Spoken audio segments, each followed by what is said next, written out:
उसका पर्दे के पीछे से आवाज़ आती थिएटर में कि खामोश, कुछ नया होने वाला है। तो अब कुछ नया होने जा रहा है। हम एक ऐसे शायर को आवाज़ देने जा रहे हैं जो अपनी शायरी से मुर्दा दिलों को जिंदा कर देता है, जिसकी शायरी में इनकलाब की आमद भी है और समाज का दर्द भी है, मजदूर की परेशानियां भी है तो किसान की दुश्वारियां भी हैं। ये कहा जाए कि हिंदी उर्दू दोनों अदब को मिला करके समाज के हर परेशानियों को पेश करने का फन अगर कोई जानता है तो उस शायर का नाम है इरशाद बेताब। इरशाद बेताब साहब को बुलाने से पहले 4 मिसरे उनके लिए पेश कर रहा हूं कि मैं वो चराग हूं, दीवार है न छत मेरी। मैं वो चराग हूँ, दीवार है न छत मेरी, हवाएं करती हैं फिर भी मुखालफत मेरी। मैं वो चराग हूँ, दीवार है न छत मेरी, हवाएं करती है फिर भी मुखालफत मेरी। मैं शहंशाह हूँ गुजरे हुए जमाने का, सिमट के रह गई ये घर में सल्तनत मेरी। आइए तो बड़े मोतबर अंदाज में जनाब इरशाद बेताब साहब को दावते सुखन देते हैं। आइए अपने दिलों को थाम लीजिए, जोरदार इस्तकबाल करिए।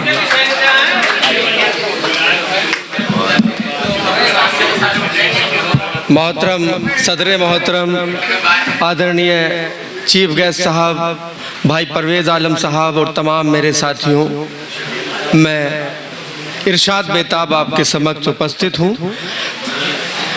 बहुत ज़्यादा क्योंकि मेहमानों को सुनना है और मैं ठहरा कन्वीनर चचा अब्दुल कयूम पुंडीर साहब, शेर जमा खान साहब, आज़ादी के इन पावन अवसर पर मैं 4 पंक्तियाँ पढ़ता हूँ कि किसी पद चिन्ह पर चलना कहाँ आसान होता है।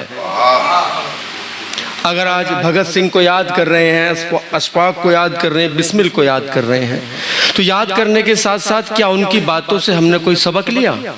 यही 4 पंक्तियां मैं निवेदित करता हूं कि किसी पद चिन्ह पर चलना कहाँ आसान होता है, किसी पद चिन्ह पर चलना कहाँ आसान होता है कि इस रास्ते में तन मन धन का भी बलिदान होता है। और जवां कोई जो चढ़ जाता है सूली पर भगत सिंह सा, कि तब जाकर कहीं आजाद हिंदुस्तान होता है।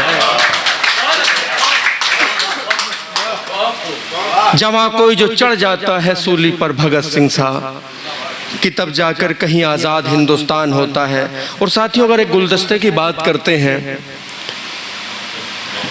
प्रोग्राम को मैं उसी इसरार साहब कि जब हम बात करते हैं गुलदस्ते की, तो गुलदस्ते में हर चीज़ आती है। बात उसकी मुट्ठी की पकड़ की नहीं है, उसकी पंक्तियों की भी है। जो उसकी पंखुड़ियां हैं वो भी उतनी ही मजबूत, उतनी खूबसूरती के साथ वहां पर टिकी हैं। कैसे टिकी हैं? 4 पंक्तियां और आपके समक्ष रखता हूं।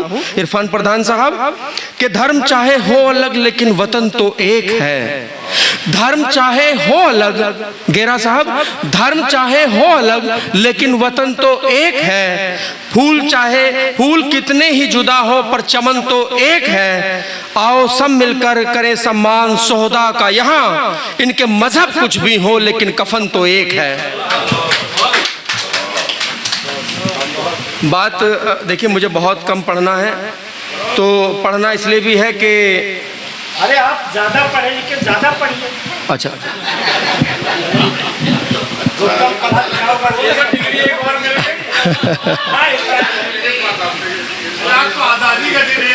जी जी पढ़ता हूँ।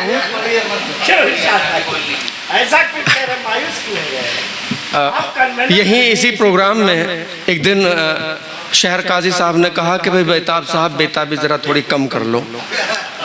अब मैं 4 पंक्तियां पढ़ता हूं और बताइएगा बेताबी कम होने की जरूरत है कि बढ़ने की जरूरत है। कि पूछ बेताब के दिल का आलम, पूछ बेताब के दिल का आलम, लब है खामोश और आंखें नम, दूर रहकर भी तुझसे जिंदा हैं, इससे ज्यादा भी क्या बताएं हम। दूर रहकर भी तुझसे जिंदा हैं, इससे ज्यादा भी क्या बताएं हम। और 4 पंक्तियां पढ़ता हूं जो अभी उस हवाले से जो दिल्ली में जंतर मंतर पर हुआ। पढ़ता हूं कि किसी की रोती आंखों में हंसी सपने सजाने की। कोई बात हुई होगी, तभी उसका इलाज ढूंढने के लिए लोग वहां पर इकट्ठा हुए, स्टूडेंट्स हुए, स्टूडेंट के साथ साथ उनके गार्जियंस भी आए, सामाजिक संस्था भी आई। मतलब एक अकेला ही चला था जानिबे मंजिल, मगर लोग साथ आते गए और कारवा बनता गया। 2-4 लोग वहां पर बैठे और एक दिन ऐसा मंजर हो गया कि हिंदुस्तान की तारीख में शायद वो लिखा जाएगा, किसी की रोती आंखों में हंसी सपने सजाने की, किसी की रोती आंखों में हंसी सपने सजाने की, है कोशिश इस तरह गम को भुलाकर मुस्कुराने की। और यह है दो पहवा भी एक हिमाकत के सिवा क्या है, चिरागों ने कसम खाई है सूरज को दबाने की, चिरागों ने कसम खाई है सूरज को दबाने की, चिरागों ने कसम खाई है सूरज को दबाने की। और जब सूरज को दबाने की बात आई तो ये 4 पंक्तियां पढ़ना भी लाजिम हो जाता है कि अपने कदमों से जो सपनों को कुचल जाते हैं, अपने कदमों से जो सपनों को। अच्छा इमरान भाई बहुत शुक्रिया। वो इमरान भाई की और मेरी आपस में ना कोलैबोरेशन है कि जब मैं पढ़ूंगा तो इमरान भाई मुझे वो कर दे, हौसला अफजाई। अपने कदमों से जो सपनों को कुचल जाते हैं, बात अगर वो 4 मिसरे मैंने पढ़े, हिंदुस्तान की उस तारीख की उस मौके के जो 4 मैंने पंक्तियां पढ़ी, इससे 4 पंक्तियां पढ़ने के लिए मैं ये भी आपसे आदेश और हिमाकत करना चाहता हूं कि अगर वो लोग वहां पर इकट्ठा हुए तो क्यों हुए। वो इसलिए भी हो गए कि अपने कदमों से जो सपनों को कुचल जाते हैं वो तो मौसम के बदलते ही बदल जाते हैं, अपने कदमों से जो सपनों को कुचल जाते हैं वो तो मौसम के बदलते ही बदल जाते हैं। और मेरे बचपन में मेरी माँ ने बताया था मुझे, हौसला चाहिए पत्थर भी पिघल जाते हैं, हौसला चाहिए पत्थर भी पिघल जाते हैं। और मैं इसी कड़ी को फिर आगे जोड़ देता हूं कि अगर हौसले के पत्थर पिघलने की बात है तो स्टूडेंट ने जरूर खूब देखा होगा कि जाने हर किसी के जहन में एक बात होगी कि जाने, मैं उनकी बात करना चाहता हूं, जाने कितने चेहरे बेताब देखे हैं मैंने। चौथी पंक्ति पर मैं आपको वहां तक लेकर जाऊंगा कि जहां तक वो बैठने आए थे। जाने कितने चेहरे बेताब देखे हैं मैंने, बिन पढ़ी किताबों के बाब देखे हैं मैंने, और मंजिलें मिलेंगी ही और मिलेंगी ताबीरें, जागती हुई आंखों से ख्वाब देखे हैं मैंने, जागती हुई आंखों से ख्वाब देखे हैं मैंने।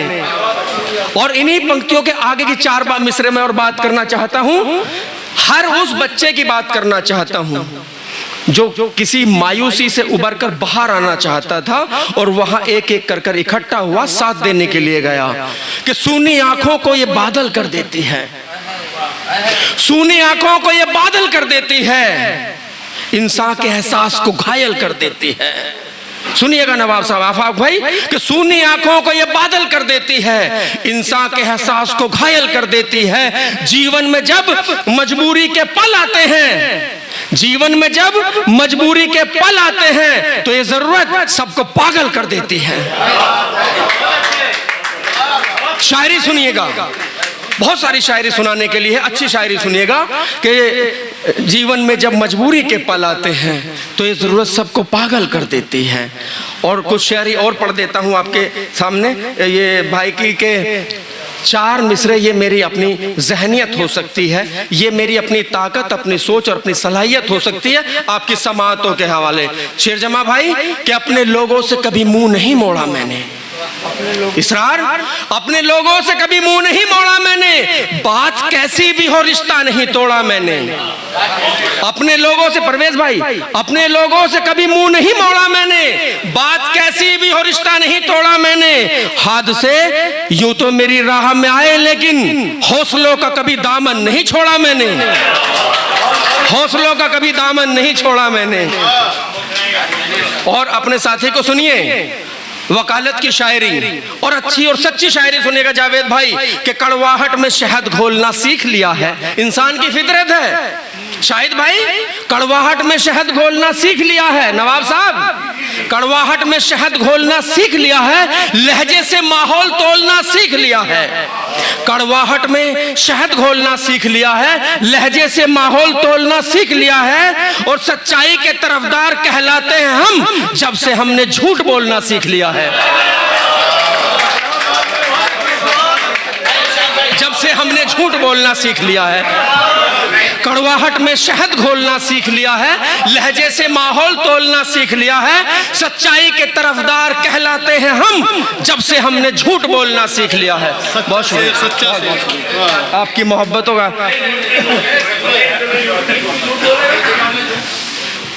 नहीं, झूठ की बात करिए तो बात झूठ को भी एक ऐसा, वो बशीर बद्र कह रहे थे कि वो झूठ बोल रहा था बड़े सलीके से, मैं उसकी बात का यकीन न करता तो और क्या करता। मोहब्बत की बात करिए, झूठ एक ऐसा झूठ जो किसी का नुकसान नहीं करता। महाभारत का एपिसोड, वो झूठ नहीं होता। वो झूठ जो किसी का नुकसान कर जाए वो सच में झूठ होता है। कभी कभी किसी के दिल को रखने के लिए भी ऐसी बात बोल दी जाती है जो ना इसका नुकसान है, ना इसका, ना मेरा, ना सामने वाले का, लेकिन सामने वाले के दिल को थोड़ा सुकून हो जाता है। दीन से दुनिया भारी है। बात सुनिए कि न शिकवा ही करूंगा और न कुछ फरियाद रखूंगा, न शिकवा ही करूंगा और न कुछ फरियाद रखूंगा। मैं अपने दिल में ऊंचा परचम फरहाद रखूंगा, सदा शादाब रखूंगा तेरी यादों के मौसम को। मिले हैं जख्म जो तुझसे उन्हें आबाद रखूंगा, मिले हैं जख्म जो तुझसे उन्हें आबाद रखूंगा, मिले हैं जख्म जो। और एक शेर पढ़कर अपनी जगह लेता हूं। ये मोहब्बतों का शायरी बहुत है, शायरी बहुत है। एक शेर और फिर वतन के लिए दो मिसरे कह के अपनी जगह लेता हूँ। ये बहुत मतलब मेरी पसंद का शेर है। आपको पता है कि इतने सालों से आप सुन रहे हैं, ना मुझे किसी की दाद की जरूरत, ना किसी की मोहब्बत मांगता हूं, है ना। बस अगर आपने मुस्कुराहट के साथ ये शेर सुन लिया तो समझ लीजिए कि ये मैं कामयाब हो गया। मैं वो नहीं मांगता कि भाई अगर पसंद आए तो दुआ दीजिएगा, मोहब्बत नवाब साहब, अगर आपके चेहरे की पर मुस्कुराहट शेर सुनकर आ गई, नहीं, सुनिए सुनिए, अच्छा शेर दाद मांगनी नहीं पड़ती, लेनी नहीं पड़ती, वो आ जाती है। आइए मैं आपकी मोहब्बत और अपनी सवातों के हवाले ये प्रोफेशनल वो शेर जो नशिस्तों में नहीं, हम स्टेज पर पढ़ते हैं भैया, प्रोफेशनल आज की तारीख में, कि मोहब्बतों के समंदर में यूं उतर जाएं। हाजी जी, मोहब्बतों के समंदर में यूं उतर जाएं, वफा के साथ जिएं और वफा पे मर जाएं। और खुदा ने दी है वो तासीर तेरे चेहरे को, पड़े जो अक्स तेरा आईने समर जाएं, पड़े जो अक्स तेरा आईने समर जाएं। और आखिरी ये चार मिसरे पढ़कर अपनी जगह, कि वतन की नहीं तो जवानी नहीं है।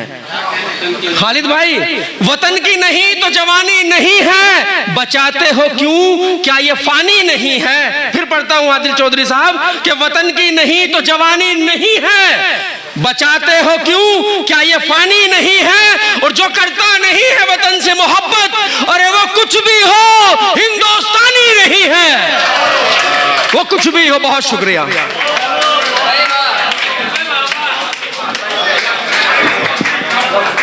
देखिए,